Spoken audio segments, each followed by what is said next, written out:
The day my daughter didn't invite me to her wedding was the same day she started planning to take everything I'd ever built.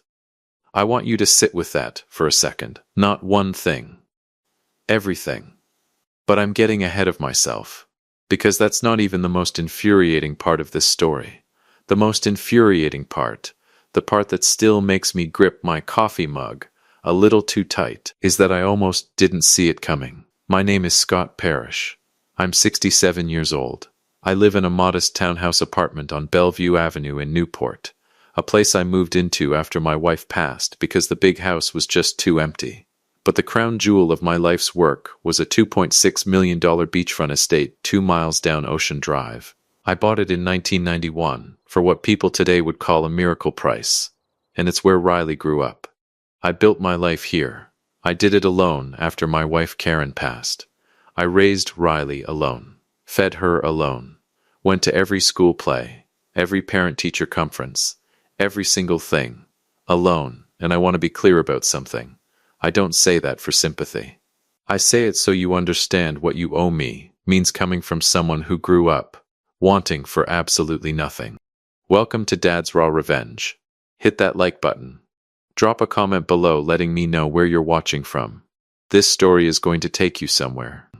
It was a Tuesday. I remember because I always go to Flo's on Tuesdays. I was sitting at my usual spot, end booth, window facing the water, working through a lobster roll in the sports section, when my phone lit up. Not a call, not a text from Riley. A Facebook notification. Riley Ann Parrish is now Riley Ann Parrish Whitfield. I put my lobster roll down. I picked up my phone and stared at this notification the way you stare at a car accident. You don't want to look, but your brain hasn't caught up with your eyes yet. I tapped it. There she was, my daughter, in a white dress on a beach in Nantucket. Nantucket, not even Newport. She couldn't even do it somewhere I'd driven her through 100 times.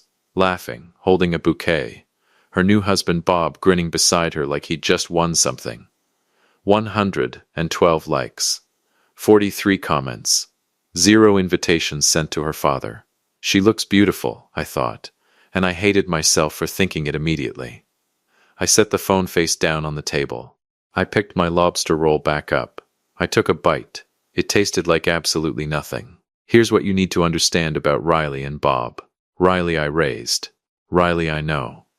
Riley has her mother's eyes, and her grandfather's stubbornness, and a way of rewriting history that should honestly be studied by academics. Bob Whitfield, 43, is, and I want to be precise here, the human equivalent of a firm handshake that goes on 3 seconds too long. Finance guy. The kind of man who calls you Scott the first time he meets you and says things like great to connect when he means hello. I never disliked Bob. I want to be fair. I just never fully trusted the way he looked at my house. The first call from Riley came 4 days after the Facebook post. Not to apologize. To explain. Dad, I know you probably saw. I did. It was very last minute. We wanted something intimate. There were 112 people in the photos. Riley, silence. It was. Look. It's complicated. Bob's family is really big and, you know what? I said, I'm not going to do this right now. Dad, congratulations truly. You looked beautiful. I hung up. Don't give her the satisfaction of hearing you break. I walked out to my porch on Bellevue and stood there watching a sailboat cut across the harbor, and I made myself breathe like a normal human being until I actually felt like one. That took about 40 minutes. Now here's where it gets interesting, and I need you to stay with me here, because this is the part most people miss. This is where I almost got played. The calls started becoming regular after that. Riley, checking in. Riley, asking how I was feeling. Riley, remembering suddenly that her father existed. Dad, how's the house on Ocean Drive? You keeping up with it okay? You're 67, you really should think about your long-term plan, Dad. Bob's been saying you work too hard. We worry about you. See, if you'd heard those calls, they'd have sounded loving. Concerned, almost tender. But I'm 67 years old. I've been in commercial real estate for 4 decades. I have read thousands of contracts. I know a setup when I hear one.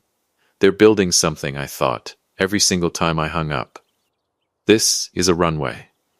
They're building a runway. I just didn't know when the plane was landing. It landed on a Thursday morning in early September. They pulled into my driveway at 10 a.m. Bob had coffee from Perro Salado. Brought me one too. Black, just how I like it. He'd looked that up or Riley told him. Either way. Scott. Man, Newport is incredible in September. You're living the dream, buddy. Come in, I said. We sat in the living room. Riley kept touching things. The mantel, the bookshelf, her mother's ceramic lamp on the side table, with this faraway look I hadn't seen on her before. She's not visiting. There's something else. The conversation started slowly. Bob talked about his firm. Riley asked if I'd eaten. We talked about the weather for approximately one geological era. Then Bob leaned forward, elbows on knees, and smiled. Scott, we wanted to talk to you about the Ocean Drive property. There it is. I said. Riley and I have been thinking. He glanced at her. She nodded. On cue. You've got this incredible asset sitting there, and with the market where it is, and with you, getting to that stage of life. Like I was a wheel of cheese approaching expiration. It just makes sense for it to stay in the family. Riley's your only family, Scott, and we'd take care of it. We'd take real good care of it. I looked at Riley. She looked back at me with those big eyes, her mother's eyes, and said the words.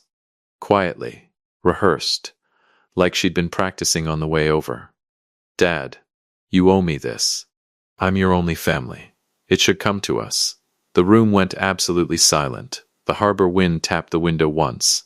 Bob's smile stayed fixed, waiting. And I, Scott Parrish, 67 years old, Newport, Rhode Island, a man who has never once flipped a table, though I have thought about it, I nodded slowly. Set my coffee down, and said the 4 calmest words I have ever spoken in my life. Let me make a call. Riley exhaled.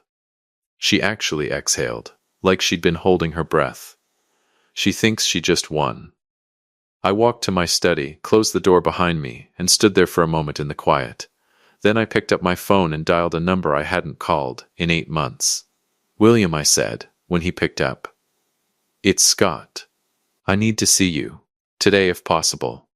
Everything all right? My attorney said. I looked at the closed study door. Heard Bob say something on the other side.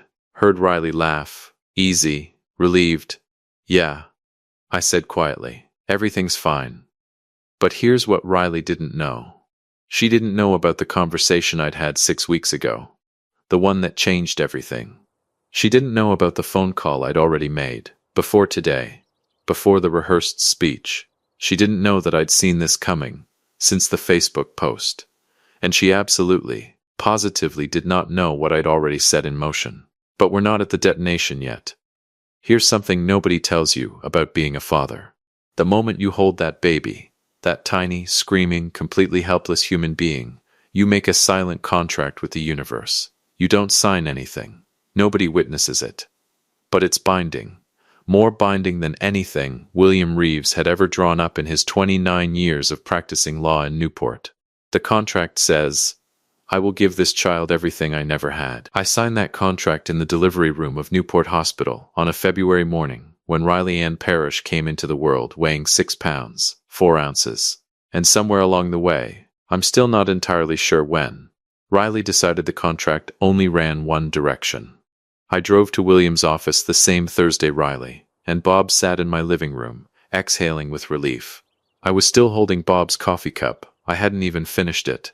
William looked at me across his desk, then at the coffee cup, then back at me. You look like a man who just survived something, he said. Working on it, I said. How fast can you move on a property transfer?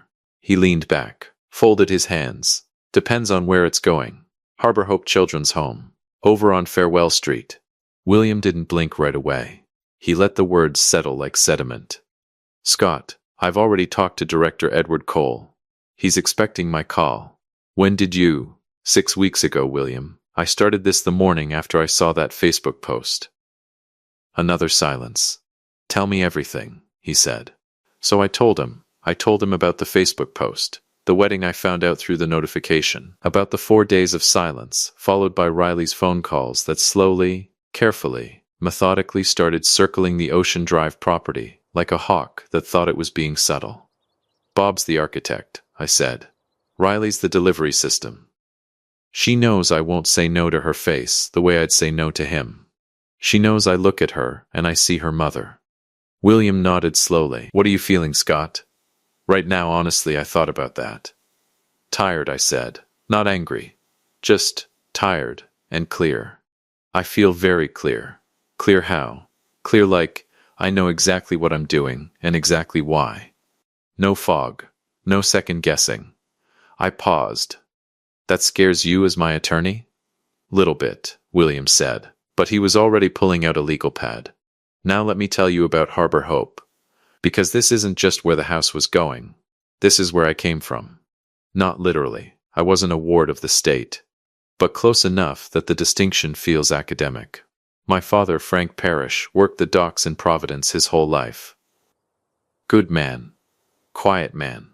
Died of a heart attack at 51 when I was 19, leaving behind a 2-bedroom house with a leaking roof, a 1974 Buick that barely started, and approximately $400 in a coffee can under the kitchen sink. My mother, Nancy Parrish, did her absolute best. Which, when you're a grieving widow in Providence in the early 80s, with a 19-year-old son and bills that didn't care about grief, her best was considerable. She cleaned houses on the east side. I worked construction. We ate a lot of clam chowder. Because chowder is cheap and filling, and Newport doesn't judge you for surviving on it. I used to drive past Harbor Hope on my way to job sites.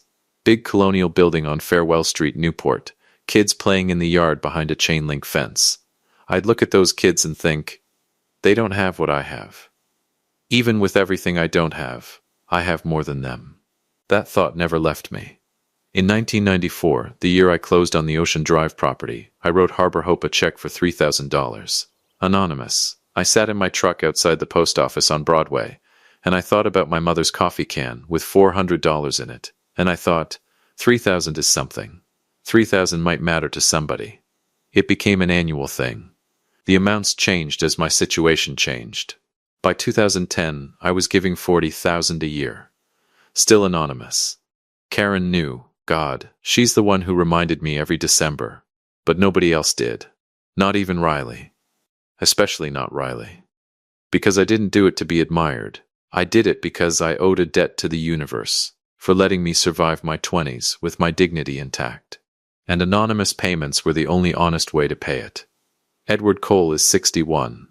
He's been director of Harbor Hope for 22 years. He's got the handshake of a man who means everything he says, and the eyes of someone who has watched too many children age out of the system with nowhere to go. He keeps his office spare, 1 desk, 2 chairs. A bulletin board covered in drawings kids have left over the years. I'd called him 6 weeks before, on a Wednesday morning in late August, sitting on my porch on Bellevue watching the late summer fog lift off the harbor. I told him I will be giving the Ocean Drive property, the whole thing, plus an endowment. Enough to run a residential program for kids aging out of foster care. Give them a real landing place. The silence on Edward's end lasted a long time. Long enough that I checked my phone to make sure the call hadn't dropped. Scott, he finally said. And his voice had shifted into something I didn't know how to categorize. Do you understand what that would mean for these kids? I think so, I said. No, he said quietly. I don't think you do. Not fully. But you will. Back in William's office, I laid it all out. Full property transfer. $2.6 million Ocean Drive house to Harbor Hope Children's Home. Irrevocable charitable trust. Additional capital endowment of $2 million. The liquid proceeds from a commercial plaza sale I was already finalizing on Thames Street. Instead of rolling it into my personal accounts, I redirected the entire payout straight into the trust, enough to fund the residential program for a generation. William wrote and didn't say anything for a long time. Finally he looked up. Riley gets nothing? Riley gets a letter, I said, and a photograph. Scott, she told me I owed her. William, she sat in my living room and told me I owed her a $2.6 million property like she was asking me to pass the salt. She's your daughter. She is, I said. And I love her. I will love her until the day they put me in the ground. But love and debt are not the same thing, and somebody should have taught her that a long time ago. I paused. I'm teaching her now. William looked at me for a long moment. Then he clicked his pen. All right, he said. Give me 3 weeks. Those 3 weeks were the strangest of my life. Riley called twice. Both times warm, breezy, confident. The calls of a woman who thinks the paperwork is just a formality. Dad, Bob was thinking maybe we could come by the Ocean Drive house next weekend? Just to kind of get a feel for the space. You know, start thinking about... I'll let you know, I said. Oh, okay, everything all right? Perfect, I said. How's the chowder up in Nantucket? We're back in Providence now, Dad. Right, I said. Of course. I hung up and stood in my kitchen on Bellevue Avenue and allowed myself exactly 30 seconds of feeling the full weight of what I was doing. 30 seconds. Then I put the kettle on. If you have been listening for a while, drop your thoughts in the comments. Hit the like button while you're at it, and be sure you're subscribed. The paperwork was done on a Tuesday morning. William's office. Harborside window. October light coming in flat and golden off the harbor. I signed my name in 4 places. William notarized. His assistant witnessed. William slid the folder across the desk when it was done, and said nothing for a moment. Just looked at me. You okay? He said. I thought about Karen, about the February morning at Newport Hospital, about clam chowder and $400 in a coffee can, and a 19-year-old kid driving past a chain-link fence, watching other people's children play. Yeah, I said. I think I finally am. I shook William's hand, walked down the stairs past the jewelry store, stepped out onto Thames Street. I walked to my car. I had one more stop to make. The Ocean Drive house was empty when I got there. I walked every room for the last time, slow, no rush. The master bedroom where Karen and I used to drink coffee and watch the water on Sunday mornings. Riley's old room still had the purple paint she'd insisted on at age 14, which I'd hated and then quietly grown to love. The kitchen where I'd made approximately 10,000 breakfasts. I stood in the living room for a long time. On the wall, Karen's painting, a watercolor she'd done of the view from this exact porch, blues and grays and a sliver of gold where the sun hit the water. I took it down carefully, wrapped it in a moving blanket I'd brought from the truck, carried it out, locked the front door, stood there with my hand flat against the wood for just a moment. Thank you, I thought, not to anyone specific, just outward, into the air. Then I walked to my truck, put Karen's painting in the back seat, and drove away without looking in the rearview mirror. Riley called the next morning. Cheerful, casual, like a woman who has no idea the ground beneath her feet already shifted. Hey Dad, so Bob was wondering if William had drawn up any paperwork yet. Because we want to make sure we're ready to call William, I said. What? Call William's office. He has the paperwork ready. He wants you and Bob at my house this Friday morning to go over everything. A pause. Something in my voice. She caught it, finally. Dad. Is everything okay? I looked at Karen's painting, now hanging above the fireplace in my apartment on Bellevue. Everything's exactly the way it's supposed to be, I said. What happened to Riley and Bob Whitfield over the next 72 hours was the kind of devastating that doesn't heal clean. The kind that leaves a mark. The kind that, if you're honest with yourself at 2 a.m., with the lights off, you know you brought entirely on yourself. I know because I watched it happen. Every single second. William had arrived at my house at 9:30 a.m. On Friday, carrying a single manila folder. He sat on my porch, sipping black coffee, waiting. At 10:00 a.m. sharp, they arrived. Bob got out first, wearing his casual linen blazer and a smug, victorious grin. Riley followed, holding a leather designer portfolio to hold the deed. They thought they were walking into a signing. They had no idea they were walking into an execution. Scott. William. Bob said, stepping onto the porch with an open palm. Glad we could get this done so quickly. William didn't shake his hand. He just slid the manila folder across the porch table. Open it, Bob, William said. His voice was as flat as the Atlantic on a dead day. Bob's smile faltered, just a fraction. He picked up the folder, flipped it open, and started reading. I watched his eyes scan the first page, then the second, I watched the color drain from his face so fast it looked like a physical blow. The smugness vanished, replaced by a raw, unadulterated panic. "What is this?" Bob stammered, looking up at William, his voice cracking. "This says, Harbor Hope Children's Home? Irrevocable Charitable Trust? What the hell is this, Scott?" Riley snatched the papers from his hand, her eyes darting across the text. "Dad? What did you do? Where is the deed transfer to us?" "There is no transfer to you, Riley," I said, standing up calmly from my porch chair. "The Ocean Drive house was legally signed over to the charity weeks ago. It's complete, recorded with the county, and entirely irreversible. You can't do this," Bob shouted, his professional composure completely shattering. "We had an understanding. We can contest this on grounds of—" "There are no grounds, Bob," I interrupted, pointing toward the front door. "Now, inside, both of you. We are going to have one last conversation." We sat in the living room. Same seats as before, but different energy entirely. Before, they'd come in like they owned the place. Now they sat like people waiting for a doctor to come back with fatal results. Bob was vibrating with a mixture of fury and shock, while Riley just stared at me, her chest heaving, the tears finally starting to spill over. "Dad," Riley whispered, her voice cracking on that one syllable.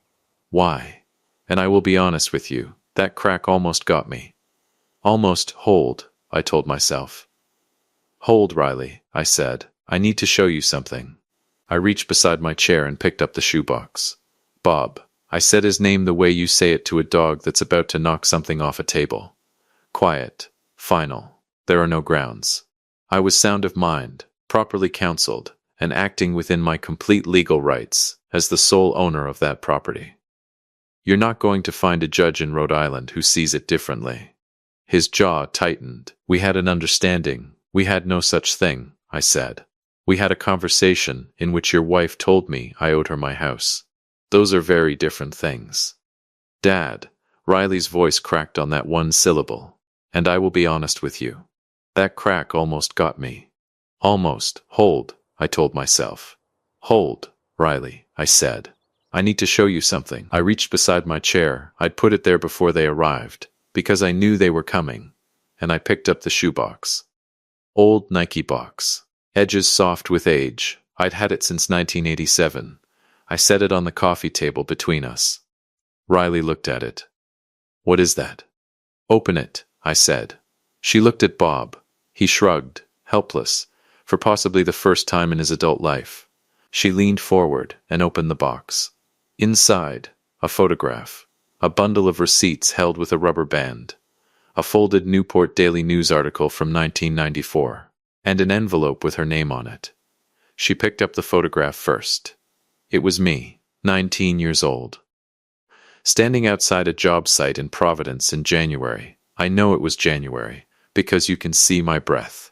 I'm in a jacket that wasn't warm enough, holding a hard hat, squinting into the camera. I look tired in the specific way that young men look tired when they're carrying more than they should. Riley stared at it.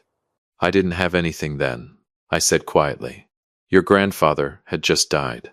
We had $400, a leaking roof, and a Buick that started 60% of the time. I worked construction 6 days a week. Your grandmother cleaned houses on the east side." She was still looking at the photo. "I drove past Harbor Hope every single day on my way to job sites. Every day, Riley, I looked at those kids behind that fence, and I thought, even broke, even exhausted, even with nothing, I have more than them. And someday, when I have something real, I'm going to do something about that." I nodded toward the receipts. "Those are every donation I made to Harbor Hope. Starting in 1994. 30 years. Riley slowly pulled the rubber band off the bundle, looked at the first receipt, then the next. Her hands had gone very still. Bob looked over her shoulder and I watched his face do something complicated. "Dad," Riley whispered. "These are 30 years, I said again. Anonymous, every year. Because I didn't do it to be thanked. I did it because it was a debt I owed to something bigger than myself." I leaned forward now, elbows on my knees, looking directly at my daughter. "You skipped your father at your wedding, Riley. Then you showed up days later with a coffee bribe to collect my life's work because you thought you were entitled to it, I said, my voice staying perfectly level. I have loved you since the day you were born. But love is not a debt, and I am not a bank. The day you treated your mother's memory like a real estate transaction was the day I got clear. The room was absolutely silent. Bob, to his credit, or maybe to his shame, said nothing. There's an envelope in there with your name on it, I said to Riley. Take it. She reached in with a shaking hand and pulled out the envelope, opened it. Inside, one photograph and one handwritten note. The photograph was of the Harbor Hope building on Farewell Street. Taken last week. Out front, a new sign was going up. I'd been there when they installed it. Harbor Hope Legacy Center. For every child who needed a door to open. And below that, smaller, in memory of Karen Parrish. Given by Scott Parrish. Newport, Rhode Island. Riley made a sound I'd never heard from her before, something between a breath and a sob that she immediately swallowed. She unfolded the note. I knew what it said. I'd written it at my kitchen table at 6 a.m. on a Tuesday, rewritten it 4 times, and then wrote the final version in one sitting without stopping. It said, Riley, your mother would have loved those kids. She would have had them all over for chowder and would have learned every single name. That's who she was. I named the center after her because she earned it. You know why she earned it. I don't hate you. I never could. But I will not be collected. I am not an asset. I am your father. When you're ready to know the difference, I'll be on my porch. Dad Bob tried one more time. I'll give him this. The man is persistent. Scott. Look, we can still work something out here. There are legal avenues that, Bob, I said, standing up. I'm going to say this once, as clearly as I know how. I looked at him directly. I am 67 years old. I built everything I own from a January paycheck and a leaking roof. I have forgotten more about real estate law than you have learned. I have an attorney who has 30 years of ironclad work behind him. And I made this decision before you ever walked into my house with that coffee. I walked to the front door, opened it. There is nothing to work out. There are no avenues. It's done. Bob looked at Riley. Riley was looking at the photograph of the Harbor Hope sign. She stood slowly, folded the note, put it in her pocket. She picked up the old photo of 19-year-old me in the Providence cold. Can I keep this? She asked. Quietly, yes, I said. She walked past me through the front door without another word. Bob straightened his jacket, looked at me with an expression I couldn't fully read, somewhere between fury and something that might, in about 10 years, become respect. He walked out. I closed the door, stood in my hallway for a moment, then walked back inside, looked up at Karen's watercolor painting above the fireplace. The one from the Ocean Drive house, the blues and grays and that sliver of gold where the sun hit the water. We did good, I told her. Silently, the way you talk to people who can't answer anymore, but somehow still hear you. We did real good. 3 weeks later, I drove down Farewell Street on a Tuesday morning. The Harbor Hope Legacy Center was open. New paint, new sign. The chain-link fence out front had been replaced with a proper wooden one, painted white. Riley's suggestion actually. She'd called Edward Cole directly, which I found out later, and which cracked something open in me that I'm still working through. There were kids in the yard, teenagers mostly, 17, 18, the ones the system calls aged out, which is the cruelest bureaucratic phrase in the English language, like childhood, is a subscription that expires. I parked across the street and sat there with my coffee. One kid, tall, maybe 17, wearing a Patriots hoodie 2 sizes too big, was sitting on the front steps, reading a book. He looked up for a second, caught me looking. I raised my coffee cup. He nodded, then went back to his book. That's it, I thought. That's the whole thing right there. I still live on Bellevue Avenue. I still go to Flo's on Tuesdays. Newport in winter is quiet and cold and completely, perfectly itself. And I have decided that I am also, finally, completely and perfectly, myself. Riley called last month. Not about property. Not about assets or timelines or transfer paperwork. She called to tell me she'd volunteered at Harbor Hope. She said one of the girls there reminded her of herself at 17. She said it quietly, like a confession. I said, "Your mother would have loved that, Riley." She was quiet for a moment. "I know, Dad," she said. "I know she would have. Bob, I'm told, has moved on to other investments." Good. Here's what I want you to take from this. I didn't win because I took something from Riley. I won because I stopped letting her take something from me. There's a difference between a father and a bank, between love and debt, between a legacy and a transaction. I am Scott Parrish. I am 67 years old. I grew up with nothing, built something, and gave it to kids who remind me of what nothing actually looks like. If you enjoyed this story, hit that like button, subscribe, and drop a comment below. Let me know where you're watching from. I will see you on the next one.